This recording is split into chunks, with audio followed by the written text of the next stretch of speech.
Going to a football match in the middle of pandemic feels like an undergoing indoors test in a reality TV show.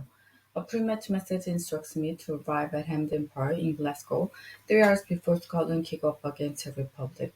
I must wear a mask at all times. I must take in all food from my microbag into plastic bag, provide by the stadium, and all the catering allowed will be shut. So no fancy burgers or cartons of flat Pepsi to keep me going.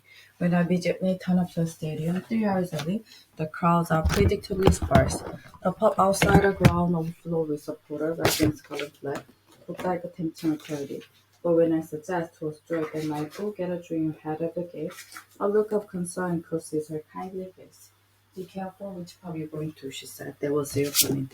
What is she referring to? Could it be the bounce book bag for size that I'm clutching?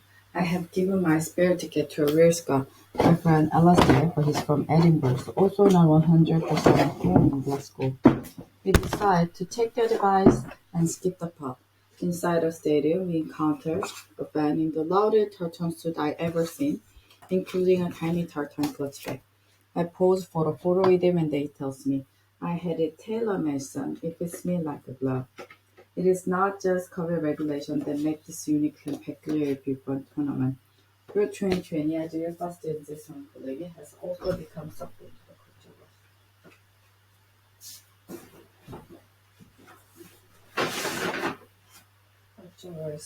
It is not just COVID regulation that make this unique and peculiar people tournament. Euro 2020, Nigeria's first season colleague has also become sucked into the culture wars. National football team are symbol of the nation, but that is not a straightforward task. At a time when national identity is fiercely contested, the pressing issue for Scotland is independent. For England, it is race. England football team had decided to take the knee before matches as a protest against racism, but each time they do it, they are booed by smokers of their own supporters. Even the government seems uncertain about how to respond. After hesitating for a while, Boston's and Prime Minister condemned the booing and urged fans to get behind the team, but two members of his cabinet, Zelkovitsky and Priti Patel, defended the protest, with little suggesting that the protesters are not expressing racism, but condemning the Marxist of Black Lives Matter movement. Patel, operating some security, accused the player of indulging in gesture in politics. Players from the England team, whose pre-game press conferences are normally confined to discussing tactics, injuries, and the atmosphere inside a camp, now being asked to react home secretary. It would be natural to assume that cabinet ministers are better political than footballers, but the Johnson government has reason to be worried of the collapsing with the England team. Last year, it went down to an enormous film and took a market stretch for overextension of free school meal for poor families. The Manchester United and England board mobilized a for the Manchester United mobilized a million signatures behind the petition and forced the Johnson government to change that. None are willing to take him to change that. The 23-year-old Westbrook preparation Euro 2020 had defended fans. The Westbrook for Euro 20 included a Zoom call with Obama, but plenty of tourists are prepared to grumble about the work in Westbrook. None are willing to take him in public. The culture wars of football are not just happening in Britain. The multiracial Belgian team took the knee in Russia ahead of their opening game in the tournament. They were also booed by the crowd. Russians was protesting against Marxism. Viktor Orban, Prime Minister of Hungary, one of the whole nation for Euro 2020, defended fan who visiting team saying that Hungarians see the gesture as a provocation.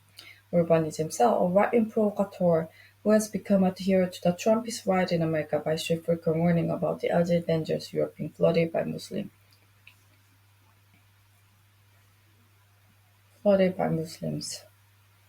But even some moderate conservatives are uncomfortable about footballers taking the knee. One pro-mentor thinker in Britain laments me that football used to be a political sport, but now the national team has become a source of division. I can see what it means. This year's tournament inevitably brings back memories of Euro '96, when England also played their games at Wembley, and the whole country they seemed to get behind the team in an uncomplicated sort of way. Back then, packed stadium all joined the singing of the line and football's coming home. And now the stadiums are largely empty and some of the home crowds actually bring the players. But as somebody who has been to many England games over the years, I know that the idea that the team was never mixed up with politics or race is an illusion. Have always attracted a substantial number of sorry hooligan and far-right supporters, whose trademark chant is "No surrender to our A." At the last European Football Championship in France in 2016, the ugly tradition of English football hooliganism emerged. When I remarked that another fan that I hadn't particularly enjoyed being caught up in a riot outside a bar in Marseille, I was told curtly, "If you don't like it, you should stay at home and watch the game on television." Football ground in the 1970s were also where I saw the most over-racing that I ever witnessed. It was routine to see black players sparked by boos and monkey noises. But monkey noise. The football authorities and commentators were silent about this for many years. So if the current national side feel they want to make a statement about racism, it is hard to accuse them of bringing politics into a political space. But now the national team has become a source of division. I can see racism. It is hard to accuse them of for many years. So if the current national team, it is hard to accuse them of bringing the politics, particularly the racial politics, have always been there. The identity issues are rather different for Scotland. Euro 2020 comes as the Scottish government is ramping up demand for a second independence referendum. This is the first major international tournament the team has qualified for since 1998, neatly fitting the narrative of national revival. Arriving in Scotland for the first game of the tournament, I find the local paper full of optimism.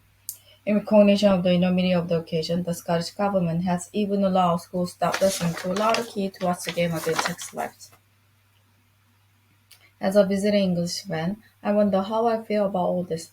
I grew up supporting Scotland in big international tournaments. I had little option since England failed to qualify for the World Cup in 1974 and 1978, but British identity was less complicated back then.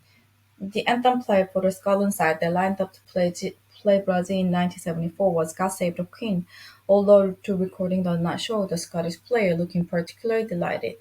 The crowd and team will be belting out Love Scotland loud enough to drown out the conversation.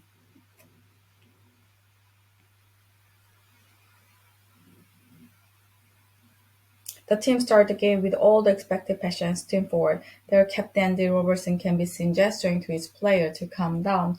Then the Czech score and their air sucked out of the stadium. And a group of children near me stadium. At halftime, which I chose spending the toilet next to hand dryer, the warmest spot in Hampden, there is hopeful chatter around the that Scotland might be able to turn this round. But early in the second half, football history is made by the Czechs. The team center forward, Patrick Schick, team center forward, kept the ball on the halfway line and closed ball over the Scottish goalkeeper into the net. It is one of the most brilliant goals any of us will ever witness. The crowd is now almost totally silent, apart from a tiny group of cheering Czechs on the other side of the stadium, and a group of children near me who continue happily shouting for Scotland, while the other around them are frozen in horror. After the match, Alastair reminds me that Scottish fans are used to bitter disappointment.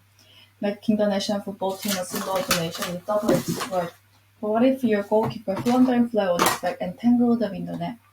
Euro 2020 already delivered a humbling setback for two football-mad popular leaders.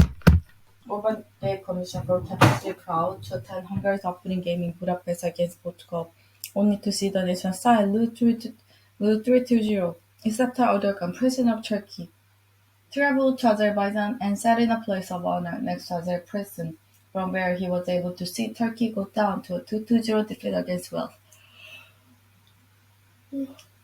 England fans also have a heavy disappointment in their most ardent fan. The side often portrays as the embodiment of what we like to believe are national characteristics, courage, calmness under pressure.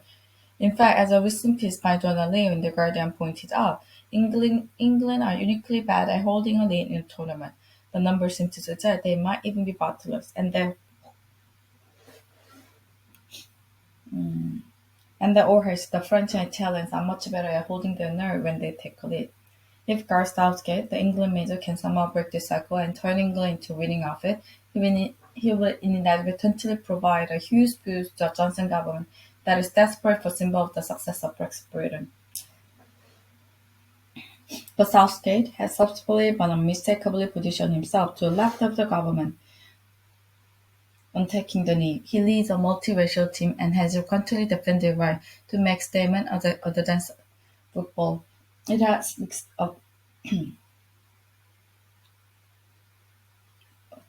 useful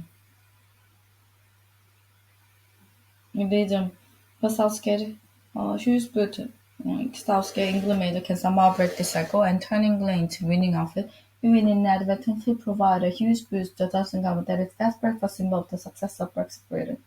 But Southgate has subsequently but mistakenly positioned himself to the left of the government on taking the knee. He leads a multiracial team and has frequently defended right to make statements on subjects other than football. It has become such a wisdom in Britain that culture wars always work better for the right than the left. But football may be an exception. All poll taken across Europe before Euro 2020 had defended fans who visit showed 54% of English football fans are supported taking the knee, with 39% opposed. If the England team can win, the number in favor may rise along with the team's popularity.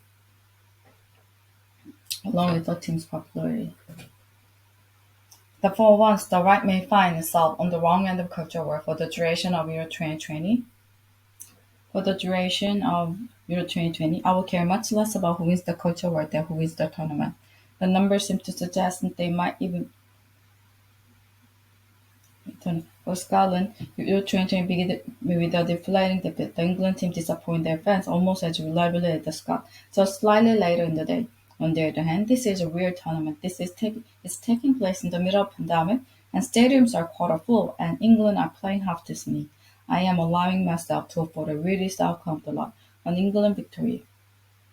This for their fans almost as reliably as Scots, so slightly later. On the other hand, this is a real tournament.